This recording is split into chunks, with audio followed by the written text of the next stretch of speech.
Prices are fueling more concerns about inflation. The producer price index jumped 3.3% over the past year, more than expected. Now that's sparking fears about businesses passing off those higher costs to consumers. Senior economic analyst for Bankrate, Mark Hamrick, has more on that. Mark, thanks for joining us. So Tuesday's consumer price index came in lower than expected. Now you have the producer price index higher than expected. So what does that tell you? Good to be with you, Diane. I would say that, first of all, the earlier retail price gauge was more of a mixed bag than an all clear. And then we sort of set off alarm bells with this wholesale price gauge because we all got a bit of an education about the supply chains that revolve around the world during the pandemic. We realized just how dependent we are on this globalized economy.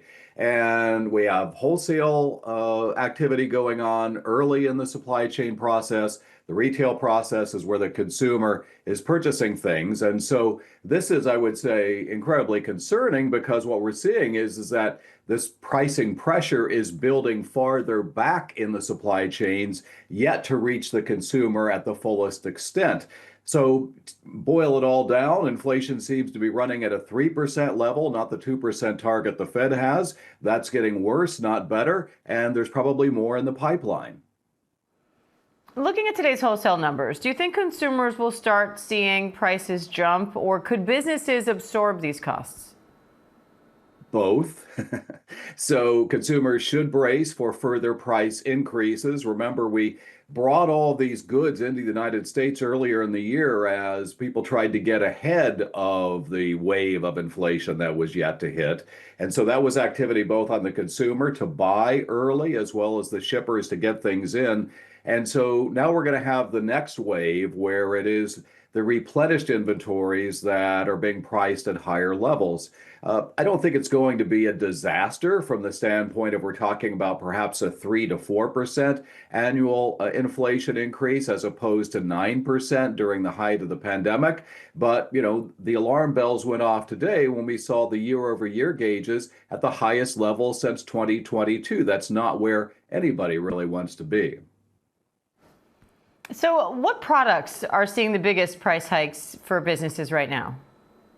Well, first of all, we saw something very interesting here with trade services, which is essentially a measure of the markups that are being seen. So we've known from Federal Reserve surveys and some commentary that some companies are looking to sort of get some price hikes in while the getting's good, so to speak. In terms of what could really hit the consumer, earlier we saw used car prices in the consumer price index. What we saw today was food and services and goods, as well as transportation and energy. Those are all things consumers eventually need to buy.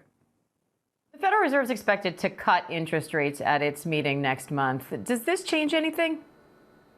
Makes it more complicated, and it doesn't end the debate because we still have another month of data yet to digest, Diane, including more inflation data. The employment report that was so heavily scrutinized and not pleasant news for the White House earlier this month. We'll get another dose of that in early September. We do have a very important speech coming up later this month by Federal Reserve Chairman Jerome Powell. But he, like everyone else, will be awaiting that data, so he probably doesn't want to get too far ahead in setting expectations. But you're right, financial markets are pricing in essentially a 90% certainty as we speak that we may see a rate cut in mid-September. We still got to see that data.